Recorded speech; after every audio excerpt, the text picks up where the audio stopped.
watch. You ever seen one of these watches that's got all these like 1,000,001 dials on there that are all really just for show? There's so many things on there. It's so complicated. You can't even tell what time it is.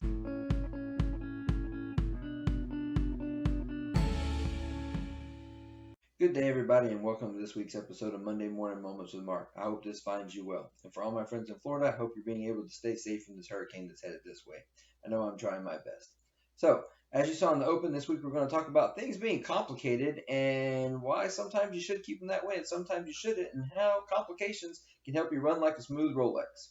Sometimes you don't need them and you can just run like a Timex. We'll get into all that here in a minute and I'll explain all of that soon. First, we have to have the funniest thing. So the funniest thing that happened this week was is the VFW invited my buddy Josh to trivia night, and they had no idea how much information this dude can store in his brain. So he goes there, and he had a different name down, which is a play on his last name and the word idiot, which he's certainly not. And then I called him and I said, I hope you're holding it, because Miss B and I were running a little bit late getting a trivia night to play with him for our team. And I texted him, I said, I hope you're holding it down for Team Encyclopedia Bullshitanica. And he changed the name, and he said, texted me and said, actually, I won the first 2 rounds on my own.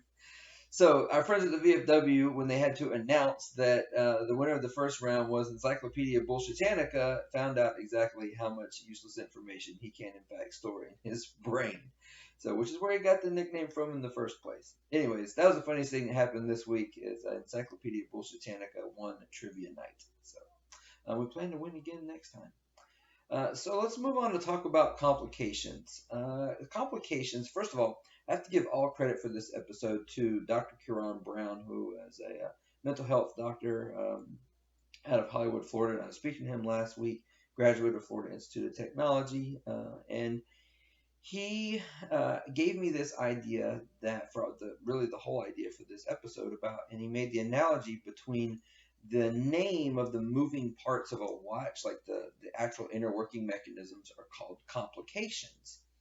And that makes a lot of sense to me, because if you've ever seen the inside of a watch, there's so many little intricate pieces in there. And the more high-end that the watch is, the more intricate the pieces are.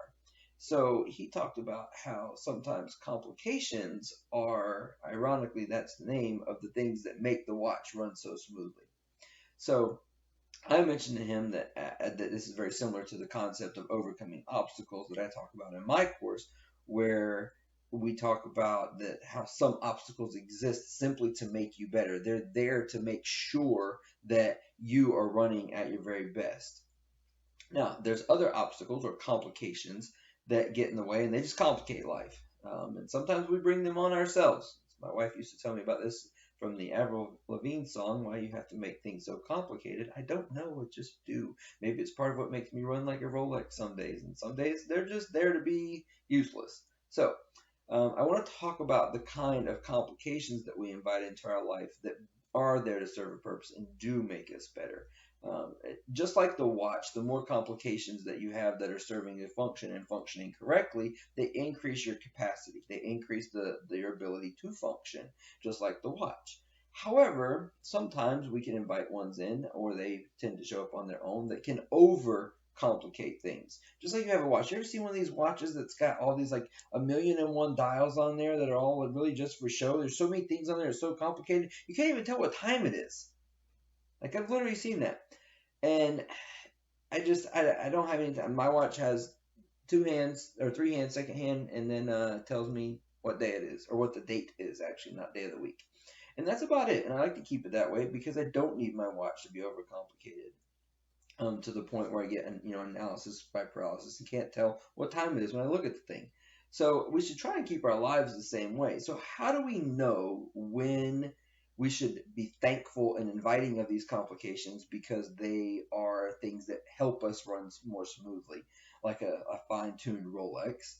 Or are they things that we can get rid of, and because in this moment I just need to function like a time-telling Timex? Well, the way you know the difference is when the complications are helping you serve your purpose towards your success and happiness and live a fulfilled, flourishing life.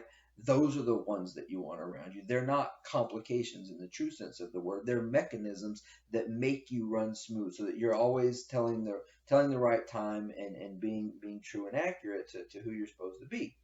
So when those things are around you, you should welcome them. However, when you're serving some other role, purpose, or function in life that's not necessarily that, but one of the other things that, there's different things we have to do in life that aren't necessarily in line with our ultimate lifelong success and happiness, then, or some of the complications that just show up when we least don't want them to be there, like a hurricane out of nowhere. um, so those are the kinds of complications that you need to do your very best to avoid and minimize. And sometimes, you know, we need complications to help us run like a smooth Rolex, and sometimes we just don't need them at all. And it's okay to just have some simple movements and be a time-telling Timex. That's okay too. So take some time this week to evaluate the complications that you find around you and determine whether or not they're helping serve your purpose to run like a smooth running Rolex to achieve that high achieving success and life happiness, or if there are instances where you can get rid of them because they don't really do anything, and in that instance you don't need all of that. So evaluate the things you have around you and see what you come up with this week, and have a great week.